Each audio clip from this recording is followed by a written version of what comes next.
안녕하세요. 오늘 제가 소개해드릴 책은 난쟁이 피터라는 책입니다. 이 책의 주인공 피터는 키가 5피트도 채 안 되는 아주 작은 키를 가진 소년입니다. 이러한 작은 키 때문에 또래 친구들로부터 놀림받으면서 피터는 성장을 하죠. 아들이 작은 키 때문에 놀림받는다는 것을 알게 된 엄마 신시아는 피터의 손을 잡고 함께 병원에 가게 됩니다. 그런데 여기서 피터는 한 가지 충격적인 소식을 듣게 되는데요. 자신이 분노 조절 장애를 가지고 있다는 사실을 전해 듣게 되죠. 절망한 피터에게 엄마는 마음의 키가 크는 것이 더 중요하다는 말로 위로를 하며 언제나처럼 한없는 사랑을 쏟아부었죠. 하지만 아빠는 달랐습니다. 피터를 늘 이상한 아이 취급했고 술과 도박으로 생활비를 탕진하고 폭력을 일삼는 알코올 중독자였죠. 어느 날 피터의 치료비를 모으기 위해 여느 때와 같이 일을 나가던 엄마는 갑작스러운 교통사고로 세상을 떠나게 됩니다. 세상 유일한 내편 엄마 신시아의 죽음에 피터도 아빠도 가족 모두 슬퍼하죠. 장례식을 마치고 등교한 학교는 여전했습니다. 아이들은 어김없이 피터를 괴롭혔고 그 뒤로는 철저한 무시가 시작이 됐죠. 그때마다 피터는 그런 아이들을 피해 인적이 드문 학교 도서관에 가게 됩니다.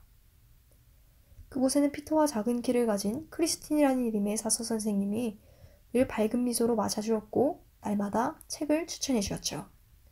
그 덕분에 피터도 차츰 독서에 대한 관심이 생기기 시작했어요.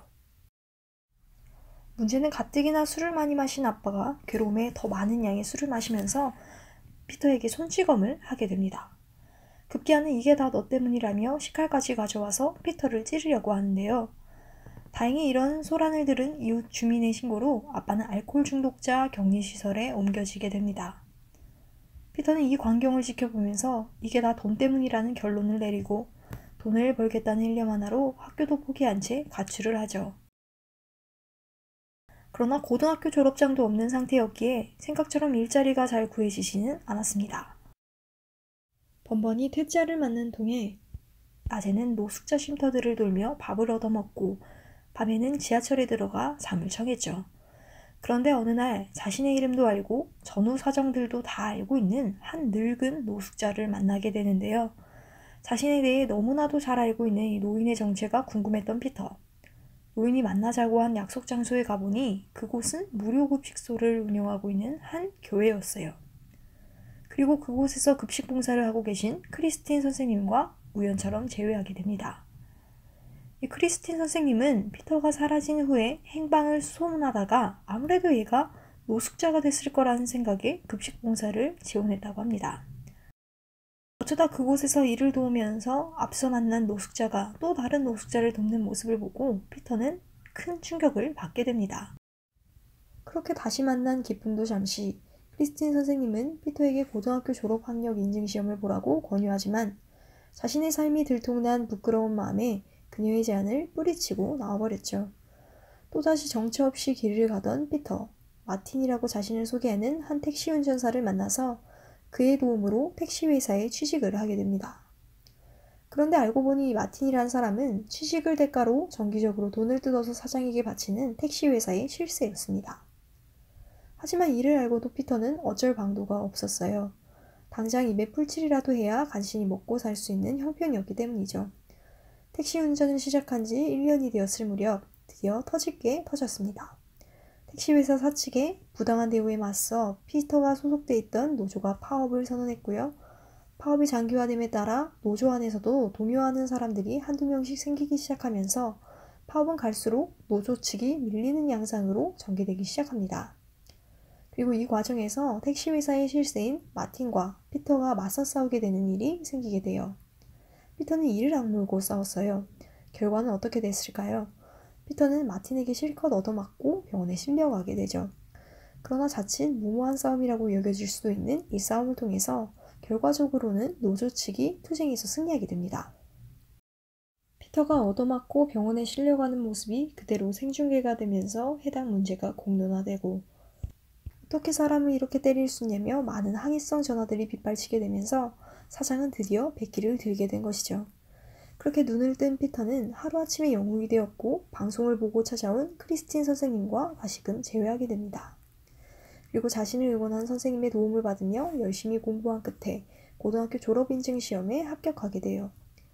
후에는 책을 읽다가 발견한 좋은 글귀들을 카드에 적어 드림카드라는 이름으로 택시에 비치를 하고 탑승하는 손님들의 고민 상담을 해주게 됩니다. 좋은 생각은 좋은 결과를 낳는다고 했던가요? 드림카드 시행 이후 서비스에 만족한 손님들은 두둑한 팁을 주게 되었고요. 이로 인해 피터는 자신이 뭔가 뜻깊은 일을 하고 있다는 생각에 보람도 느끼게 됐죠. 드림카드 고민상담소를 운영한 지 몇 개월이 지났을 무렵에 피터의 차에 한 점잖은 노신사가 탑승을 합니다. 여느 때와 같이 피터는 손님에게 드림카드를 건넸고요. 노신사가 뽑은 행복이라는 카드를 소재로 행복에 대한 여러 의견들을 나누기 시작했습니다. 그리고 자신이 이와 관련해서 감명 깊게 읽은 책에 대한 이야기들을 주고 받았는데요.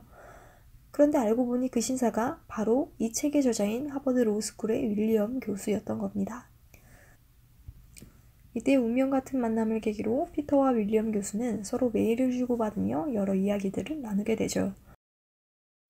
피터가 윌리엄 교수와 메일을 하며 크게 깨달은 건 자신이 부자가 된다, 돈을 많이 번다 등의 목표는 있었지만 정작 왜 벌어야 할까, 어떻게 벌어야 할까에 대한 고민은 하지 않았다는 것을 깨닫게 돼요. 그리고 행복은 곧 나눔에 있다는 말을 상기하면서 가난하고 힘없는 이들을 돕고 싶다는 새로운 목표를 가지게 됩니다. 이 목표를 위해 뉴욕 시립대 법학과 야간과정에 등록해서 밤낮으로 열심히 공부했고요. 장학금도 받는 그런 엘리트 대학생의 모습으로 요양원에 격리된 아빠의 면회를 가게 됩니다. 피터는 아빠가 여태 태어나지 못하는 이유를 두고 생각을 했고 그런 아빠에게 단호하게 이야기했습니다.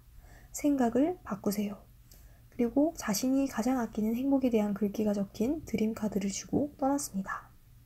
그러고는 본업인 택시 일을 하며 열심히 일을 하던 중에 뉴욕에는 9.11 테러가 발생하게 됩니다. 피터는 용감하게 사고 현장으로 뛰어들어가 시민들을 구했고 그 모습은 또 한 번 생방송으로 전국에 방송되게 되죠. 시민들을 구한 영웅이 된 피터는 이를 계기로 한 인터뷰 방송에도 출연하게 되고 이를 통해 많은 주목을 받게 됩니다. 또 세월이 지나 대학을 우수한 성적으로 졸업한 피터는 윌리엄 교수로부터 하버드에서 함께 공부해보자는 제안을 받고 하버드에서 3년간의 대학원 시절을 마치고 변호사가 되어 노숙인들을 위한 무료 급식, 더 나아가 노숙인들을 위한 무료 법률 상담까지 진행을 합니다. 그리고 노숙인들을 위한 학교를 세우려고 하는데 학교를 설립하는 데는 아주 큰 돈이 필요한 상황이었죠.